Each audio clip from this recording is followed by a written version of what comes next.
はい、健康生活チャンネルの海老原貴弘です。今回はですね、とても体に悪い偽物アイスクリームの危険性についてお伝えしたいと思います。で、7月もですね、中旬に入ってだいぶ暑くなってきましたが、こんなに暑いとついアイスを食べたくなりますよね。で、今はアイスクリームもかなりたくさんね、種類があって、好みも分かりますので、どのアイスを食べようか迷ってしまうこともあると思います。ですが、実はですね、アイスクリームの商品の中には、もうこれはアイスクリームとは呼べないような偽物アイスが混ざっているんですね。で、このアイスを選んでしまうと、体に入れたくないものを大量に入れてしまうことになって、体の痛みであるとか不調を作ったり、いずれは病気になるリスクまで上げてしまうというとても危険なものなんです。そこで今回はこの偽物アイスの危険性についてお伝えしたいと思います。この動画をご覧いただくことで間違ったアイスの危険性が理解できて、正しいアイス選びができるようになり、不調や病気を防ぐことができます。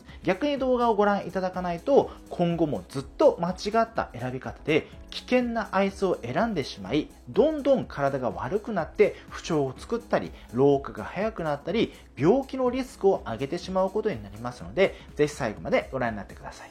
この健康生活チャンネルでは、健康、美容、ダイエットに役立つ食事や生活習慣の情報をお伝えしていますので、お見逃しがないようにぜひまっすぐチャンネル登録をお願いします。で、あなたはアイスを食べる習慣がありますか？ありますよね。これだけ暑くなると、お家の冷凍庫にね、もう中にも常にアイスがあって、いつでも食べられる状態なんじゃないでしょうか。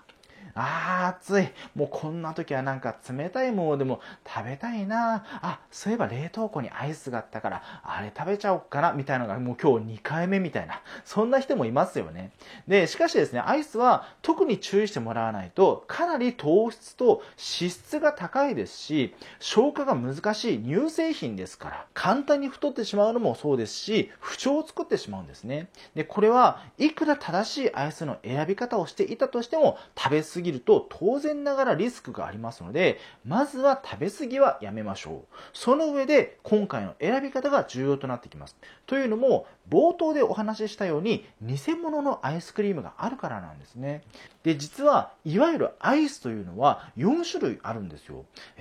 アイスってアイスコーナーに置いてあるものが全部アイスなんじゃないのって思いますよね。しかしこのアイスの種類はですね、食品衛生法によって定義されていて、乳脂肪分と乳固形分という成分の量によって分類されているんですね。そしてこの分類の中で危険なアイス、偽物アイスが決まってくるんです。ということでアイスの分類についてなんですけども、まず一つ目はアイスクリームです。これは成分のうち乳固形分が 15% 以上で、そのうち乳脂肪分が 8% 以上入っているものなんですね。で、二つ目がアイスミルクで、これは乳固形分が 10% 以上で、そのうち乳脂肪分が 3% 以上入っているものです。三つ目はラクトアイスで、これは乳固形分が 3% 以上のものですね。そして四つ目が氷菓で、これはシャーベットとも言いますけども、シャーベット状のものですね。これには乳固形分も乳脂肪分も入っていないんですね。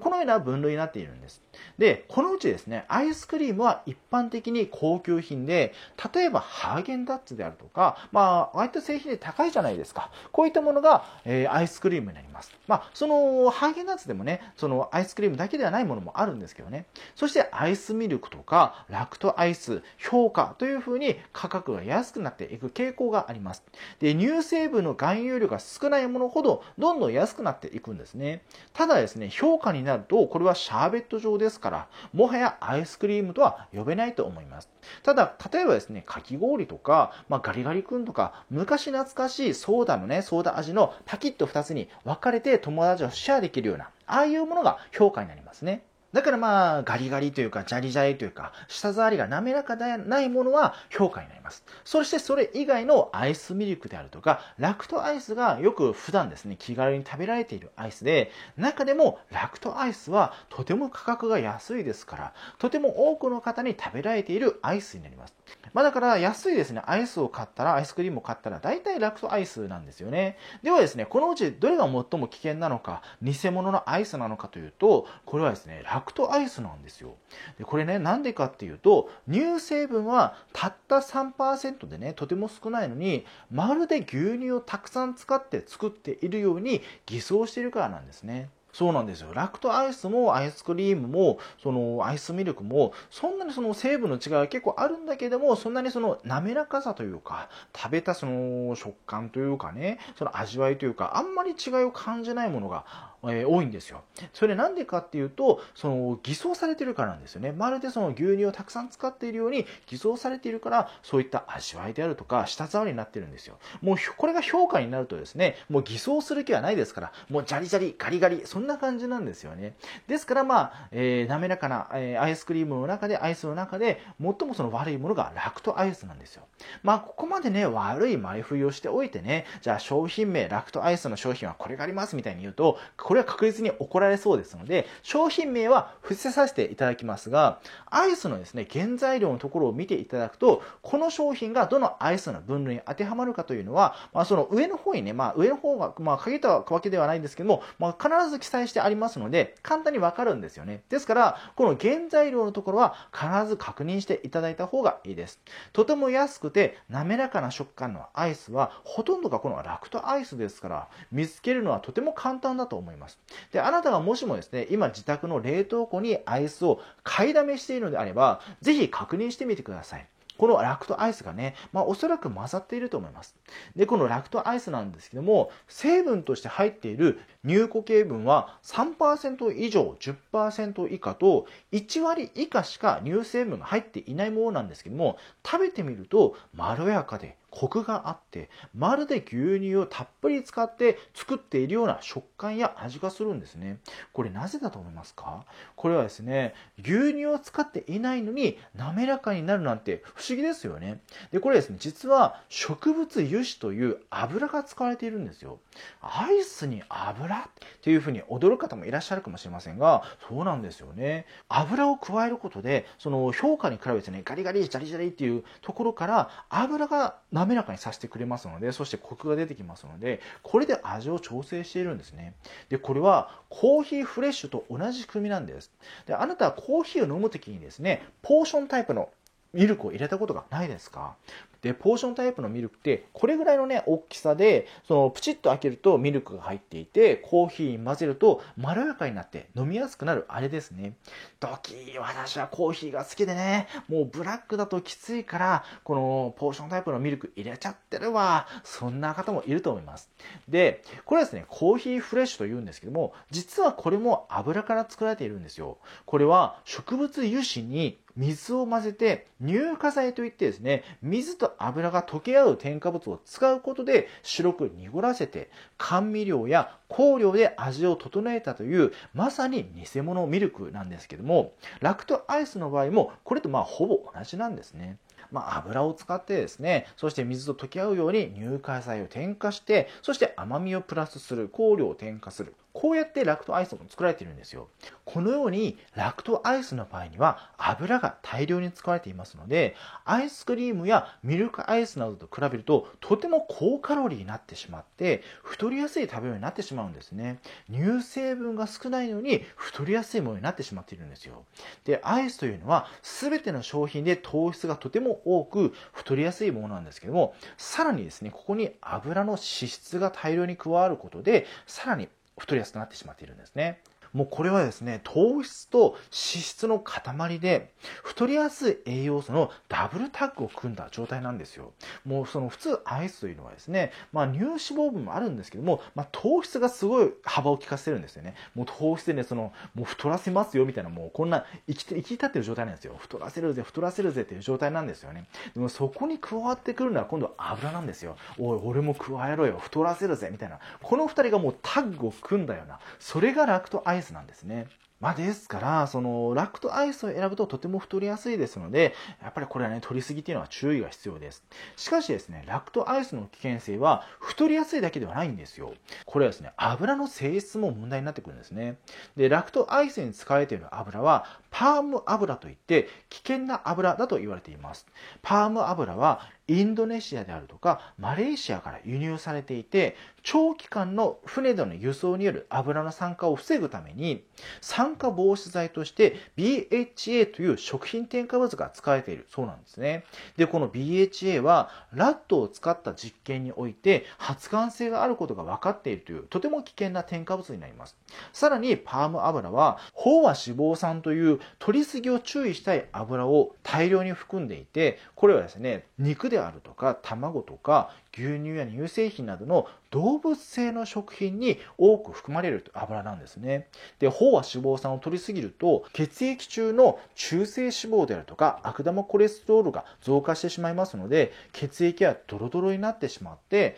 動脈硬化を進行させてしまい、脳卒中であるとか心臓病などのリスクを上げてしまう危険性があります。しかしですね、この飽和脂肪酸は現代人が摂りすぎているというふうに言われている油で、例えばですね、お肉であるとか乳製品や卵って結構大好きでね、食べる方が多いじゃないですか。もうやっぱり夜はね、肉がないとちょっとやってられませんっていう方とか、あるいは卵が好きでね、ダイエットのために卵を毎日食べてますっていう方もいらっしゃいますし、未だに牛乳をですね、毎日飲んでます方もいらっしゃるんですよね。確かに高いの牛乳とかもありますから、飲む習慣ある方もいらっしゃるんですが、こういったものは飽和脂肪酸の摂りすぎになってしまいますので、日頃から肉、卵、牛乳という方は血液がドロドロで、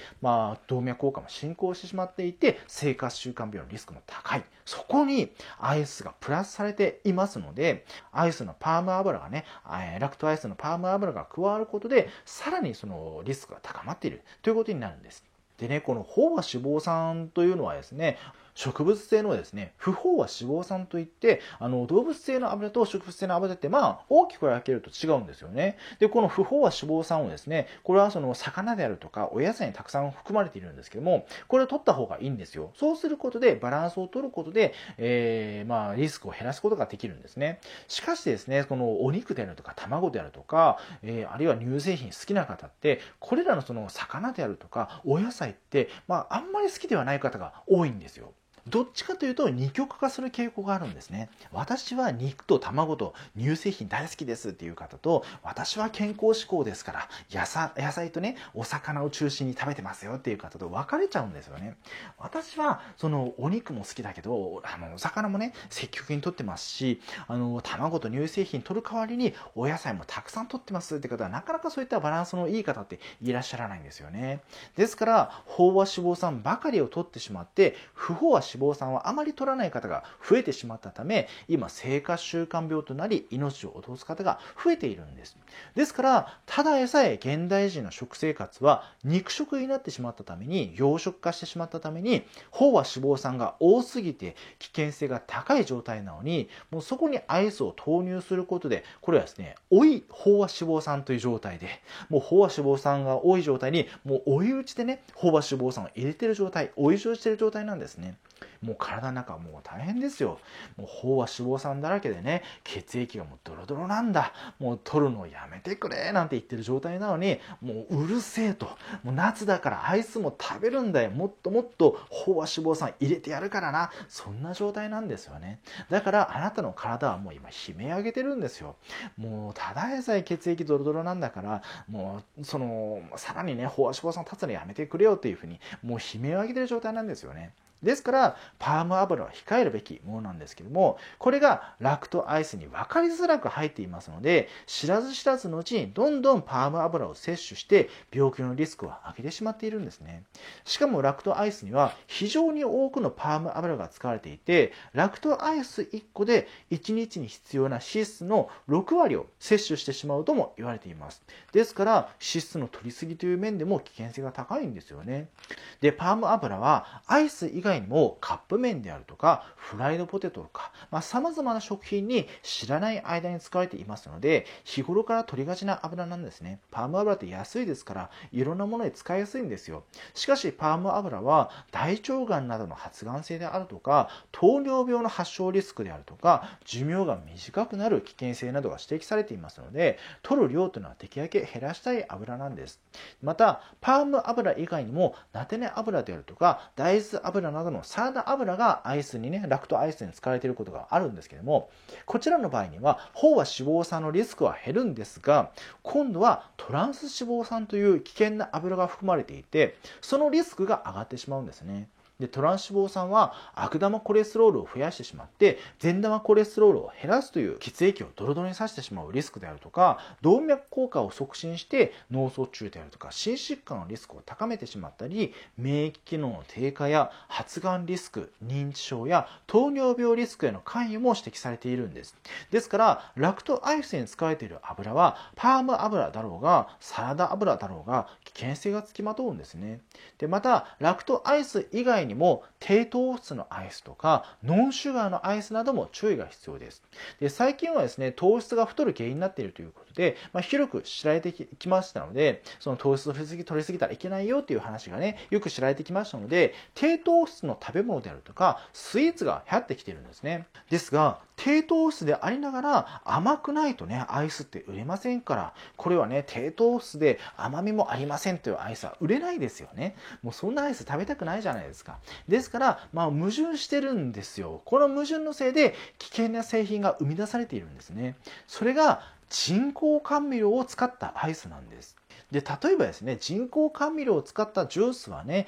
以前から結構多かったんですけども、最近はですね、この低糖質ブームでアイスにも多くの種類で人工甘味料が使われています。特に人工甘味料御三家というふうに呼ばれているアスパルテームとアセスルファムカリウム K とかスクラロースですね。これは様々な研究から糖尿病や発がん性などの危険性が指摘されていますし、カロリーゼロでも太ることが分かっていますので、このような人工甘味料が使った製品は避けていただいた方がいいと思います。ですのでラクトアイスはね、まず避けた方がいいと。その上で人工甘味料を使った製品は避けた方がいいということが分かりましたので、ではですね、どんなアイスを選んでいただいたら安全なんでしょうか。正直なところアイスというのは全て太るし、糖質と脂質の摂りすぎになりますし、お腹冷やしちゃいますし、いいことは何もないんですよ。むしろデメリットしかないものなんですね。もうアイスのメリットってないんですよ。